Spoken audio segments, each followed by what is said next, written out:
In the late 1960s, America was changing fast. Music, freedom, and rebellion filled the air. But beneath that colorful world, danger was quietly growing. In Los Angeles, a young man named Rodney Alcala walked confidently through the halls of the LAPD headquarters. He wore neat suits, smiled easily, and looked like the perfect professional. Few people realized that the polite young clerk filing police paperwork and studying criminal psychology was secretly learning something darker: how to hunt. Rodney James Alcala was born in San Antonio, Texas, in 1943. His childhood was filled with tension. His father abandoned the family, leaving Rodney, his sisters, and his mother to survive alone. When he turned 17, Alcala joined the U.S. Army, hoping to find order and discipline. But instead, he suffered a mental breakdown while stationed in Fort Bragg. After going AWOL, he was diagnosed with antisocial personality disorder and discharged. That was the first time professionals saw what he truly was: charming on the outside, dangerous on the inside. After leaving the Army, Alcala moved to Los Angeles and enrolled at UCLA School of Fine Arts. He looked like a movie star, tall, intelligent, with curly hair and perfect manners. He studied photography, often telling people he wanted to capture beauty. But behind the lens, he was already planning something sinister. Using his camera, Alcala began inviting young women and girls to pose for him. He promised professional modeling shots, sometimes even showing fake IDs or saying he worked for magazines. In 1968, his double life turned violent. A motorist in Hollywood noticed a young girl, Tali Shapiro, being dragged into an apartment by Alcala. The Good Samaritan called the police, who arrived just in time to find the 8-year-old severely beaten and assaulted, barely alive.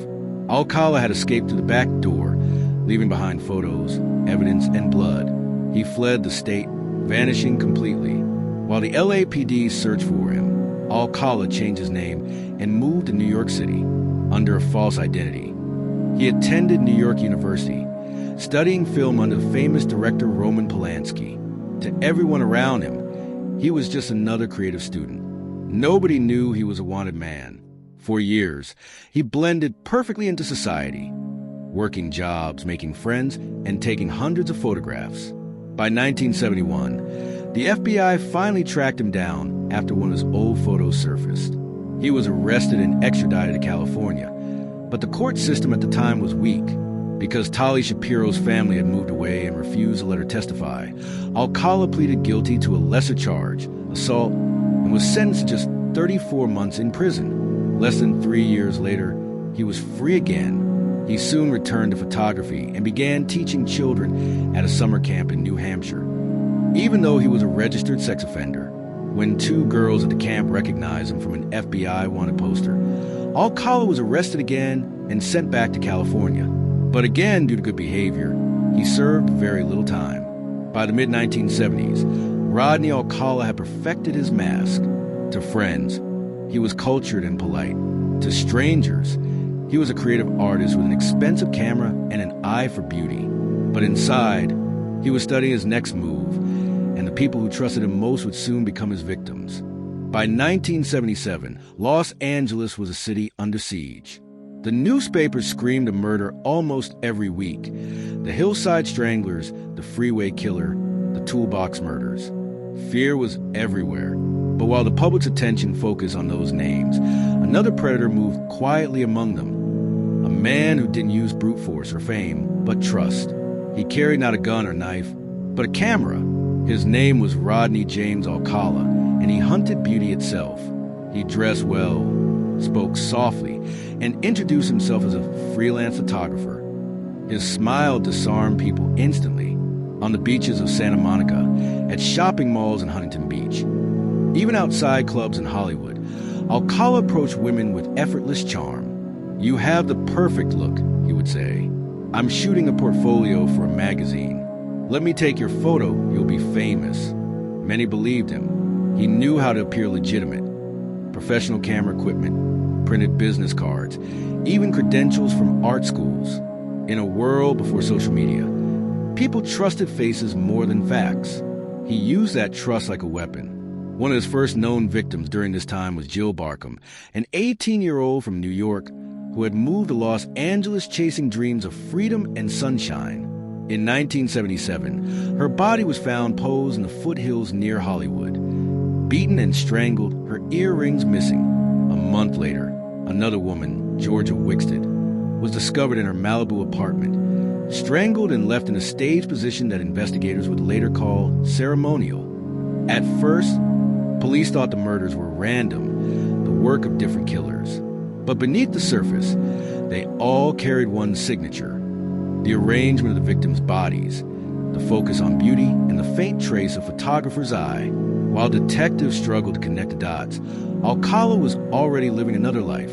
He found work at the Los Angeles Times as a typesetter, a quiet, respected job in a building where real police often delivered press releases. Nobody suspected that the man designing crime section headlines was the very monster behind some of them. By day, he blended into office chatter. By night, he became a hunter. He wandered with his Nikon camera, sometimes photographing street musicians or tourists, other times isolating his real prey. He spoke to his victims with rehearsed confidence, testing how far they would go. Those who said no simply walked away. Those who said yes disappeared forever. He soon began collecting his own trophies, photographs, hundreds of them. Women, teenagers, even children. Some smiled, unaware of the danger. Others looked uneasy. Each frame was a moment of control, a frozen victory. For Alcala, photography wasn't art, it was possession. In 1978, his arrogance reached a level no killer had dared before. That year, Rodney Alcala appeared on national television. The Dating Game, the show, famous for lighthearted humor and flirty exchanges, introduced three bachelors competing for a date. Bachelor number one, tall, confident, dark curly hair, Rodney Alcala, 35 years old. As the audience laughed and cheered, Alcala joked with the host, smiling playfully. His voice was smooth, his manner teasing. The bachelorette, Cheryl Bradshaw, giggled as she asked, "I'm serving you dinner. What's your favorite dish?" Alcala replied, "I'm a banana. Peel me." The crowd roared. No one realized that the man making jokes about love had already murdered multiple women, and that one of his future victims might still be alive somewhere, posing for his camera. Cheryl Bradshaw eventually chose Alcala as the winner, but after the taping she refused to meet him again.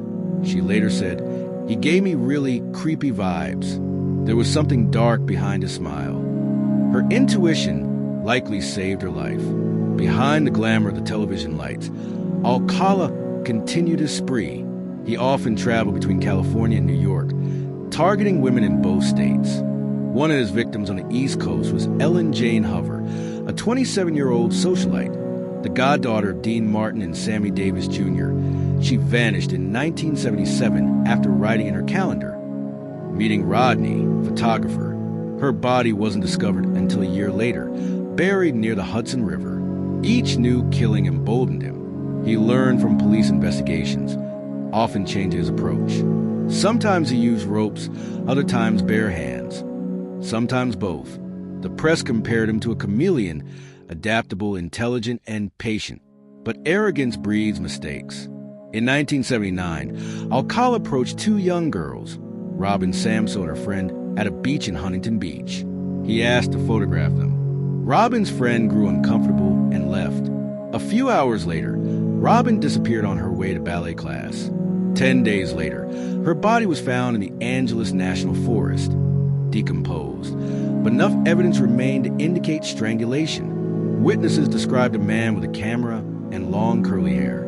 When police showed photos of potential suspects, Robin's friend pointed immediately. "That's him. That's the man." When investigators arrived at Alcala's apartment, what they found stunned them. Dozens of photo albums, filled with pictures of women and children. Some faces were smiling. Others appeared terrified. One photo showed Robin, alive, looking directly into the lens. Detectives collected everything, thousands of negatives and prints. Each photograph was examined, cataloged, and cross-referenced with missing person cases. The number of unidentified faces was overwhelming. In his apartment, they also found earrings belonging to Robin Samso. Hidden in a locker, That small detail tied him directly to murder. Soon, the charming photographer who had once stood on a TV stage was let out in handcuffs. News headlines exploded. Dating game contestant charged with murder. The public couldn't believe it. A man who had laughed on live television was now accused of killing a child. Reporters replayed the episode endlessly, freezing on his confident grin. To many, it became the face of evil in disguise. Yet even as the evidence piled up, Alcala remained composed. During interrogations, he acted cooperative, offering calm, logical answers. He insisted he was innocent, that the photographs were part of his art portfolio. But behind the calm exterior, investigators sensed arrogance, as if he thought he'd outsmart the world again. In 1979, Alcala was officially charged with Robin Samso's murder. The case shook California. Mothers warned their daughters not to trust strangers with cameras. Police departments reopened old files, looking for links between missing women, and the man now sitting in custody. As the trial approached, detectives realized they might have caught not just a single murderer, but a serial killer hiding behind a smile. The true scale of his crimes was still unknown, buried in hundreds of photographs, scattered across states, and hidden beneath decades of false charm. Rodney Alcala had always believed that his camera made him invisible, that each photograph erased suspicion instead of creating it. But the same images that once protected him would soon become the evidence that destroyed him. The courtroom was silent when Rodney James Alcala entered in 1980. He walked in slowly, dressed in a clean shirt and jacket, his thick dark curls neatly combed. From a distance, he looked like an intellectual, almost gentle, not the kind of man anyone would imagine capable of monstrous crimes. But seated behind the prosecution table were the families of girls who would never come home again. They had waited years for this moment. And now, at last, the man they believed responsible for so much pain was standing just a few feet away. The trial centered on Robin Samso, the 12-year-old ballet student who disappeared from Huntington Beach. Witnesses recalled seeing Robin and a friend talking to a man with a camera at the beach that day.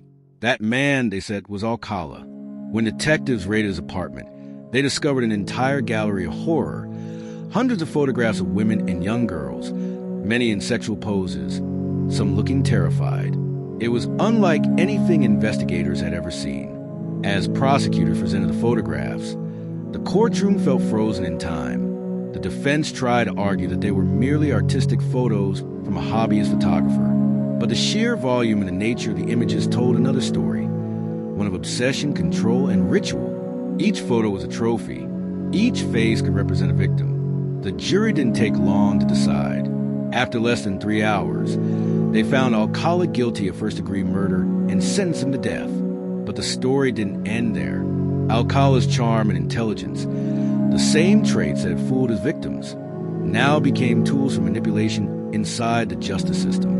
He appealed every decision again and again, forcing new trials, new testimonies, and new agony for the victims' families. For decades, the case moved in circles. In 1984, the California Supreme Court overturned his conviction due to technical errors. In 1986, another jury convicted him again, but that verdict was overturned too. The families watched in disbelief as a man who had destroyed their lives continued to play the system like a chessboard. By the 2000s, forensic science had finally caught up to him. DNA testing was revolutionizing criminal investigations, and California investigators decided to re-examine evidence from unsolved murders across the 1970s. When they compared DNA from several cold case victims to Alcala's sample, the results were undeniable. Matches appeared one after another. The DNA linked Alcala to 4 more women: Jill Barkham, 18, Georgia Wickstead, 27, Charlotte Lamb, 32, and Jill Parento, 21. Each had been found strangled or beaten between 1977 and 1979. The similarities were chilling. All posed after death, all discovered in Southern California. The killer's signature was unmistakable. The photographer had returned to his favorite theme: power frozen forever in a single image. In 2010, Alcala was tried again, this time for 5 murders in California, all connected by DNA.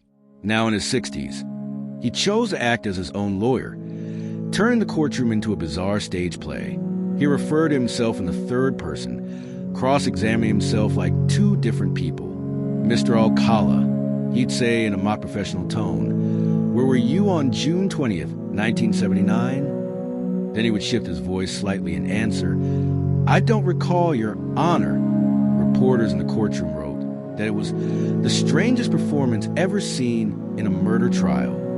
Jurors watched in shock as he played both predator and defender, seemingly amused by his own madness. But evidence didn't lie. Photographs, fibers, and DNA painted a picture so clear that even Alcala couldn't talk his way out. One prosecutor described him bluntly, a man with the soul of a predator and the patience of a spider. During the trial, investigators also brought up the hundreds of photographs found in his storage locker years earlier. They showed some to the jury, the haunting portraits of unidentified women, smiling into the lens of a killer. The court decided to release 120 of those photos publicly, hoping families might recognize someone. What followed was heartbreaking. Calls flooded police departments across America. Some families recognized missing daughters who had vanished 30 years before. Others called in panic, only to discover their loved ones were still missing. Each photo became a ghost, frozen proof of Alcala's travels, his methods, and the people who crossed his path without realizing who he truly was. Detectives believe that many of those women were dead, their bodies never found. They estimated Alcala could have killed anywhere between 30 and 100 people, possibly more. Despite the horror, Alcala showed no emotion. During sentencing, the judge looked directly at him and said, "Between your actions and your arrogance, you've left behind nothing but devastation. The photographs were your trophies, but they're also your confession." In 2010, Alcala was sentenced to death once again, this time for 5 murders, though prosecutors also charged him for 2 additional killings in New York. Years later, DNA linked him to the 1971 murder of Cornelia Crilly and the 1977 murder of Ellen Jane Hover, a socialite whose disappearance had once shocked Manhattan. With those 2 new cases, his confirmed total reached 7, though the true number may never be known. Alcala was transferred to California State Prison, Corcoran, to await execution. But like many death row inmates, his sentence turned into a slow decay of time. He spent his days writing, filing appeals, and sketching self-portraits. Prison guards said he remained polite but distant, never discussing his crimes. Outside the walls, his story became the subject of documentaries, books, and true crime shows. People couldn't comprehend how a man could live such a double life, how he could appear on national television as a charming bachelor, joke with a host, and walk off stage knowing he had murdered multiple people. It was a nightmare disguised as entertainment. In 2021, after more than 40 years in custody, Rodney Alcala died at 77 from natural causes. There were no tears, no family at his side. When the news broke, families of his victims described a mixture of relief and emptiness. "He's gone," one mother said quietly, "but so is justice." He took that with him. To this day, investigators still review the photographs he left behind. Some images remain unclaimed, locked away in evidence archives. Faces of women smiling under summer light, unaware of who was behind the camera. Each one tells a silent story of trust, fear, and final moments never understood. Rodney Alcala's legacy isn't just about murder. It's about deception, the danger of charm, the power of disguise, and the chilling truth that evil doesn't always look like evil. Sometimes it looks like a friend, a co-worker, or the man you meet on a television game show. As the prison lights dimmed on the night of his death, one guard later recalled how eerily quiet it was. "He went out like he lived," the guard said, "calm, confident, and hiding everything. The world may never know how many lives he truly took. But in the end, his photographs remain, a gallery of the lost, a haunting archive of innocence trapped forever in the lens of a killer who once smiled for camera."